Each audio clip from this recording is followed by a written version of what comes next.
Frostbite. Get too close. খুবই খারাপ ছিল। ঠান্ডা এতটাই বেশি ছিল যে তাদের মধ্যে একজনের চোখ পর্যন্ত জমে গিয়েছিল। দুজন নিজেদের পায়ে রাখার মতো অবস্থাতেও ছিল না। এখন তাদের মধ্যে সামনে এগোনোর শক্তি একেবারেই নেই। তাই এরা সবাই টিনের বাইরে সেই লোহার শিল্ডে বসে পাহাড় থেকে নিচে নেমে আসে। এই লোকগুলোকে খালি হাতে ফিরে আসতে দেখে বেঁচে থাকা বাকি সকলের মনোবল একেবারে ভেঙে যায়। আর ওই লোকটাও মানুষের মাংস খেয়েছে, যে কিনা এতক্ষণ মানুষের মাংস খেতে রাজি হচ্ছিল না। এভাবে দিনের পর দিন কাটতে থাকে, আর এই লোকগুলো কোনো রকমে নিজেদেরকে 17 দিন পর্যন্ত বাঁচিয়ে রাখে। কিন্তু এখানে বিষয় হলো যে গত 5 দিন ধরে বাইরের আবহাওয়া ধীরে ধীরে খারাপই হয়ে যাচ্ছিল। এর জন্য তারা সবাই টিনের ভেতরে বসে থাকে।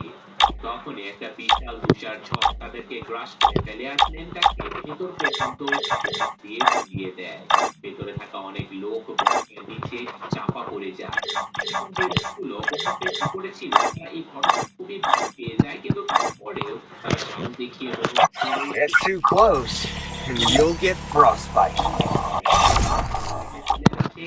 একটা মেয়ে বেচারি বরফের নিচে চাপা পড়ে একদম দাফন হয়ে যায়।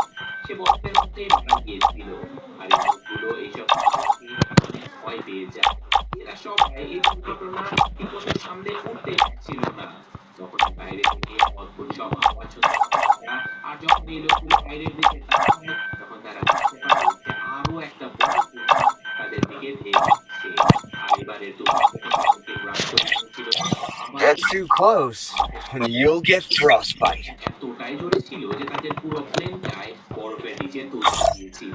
কিছু লোকের একেবারে আপন হয়ে যায়, কিন্তু ভেতরে ফেসে যাওয়া কয়েকজন লোক এখান থেকে বের হবার রাস্তা খুঁজতে থাকে।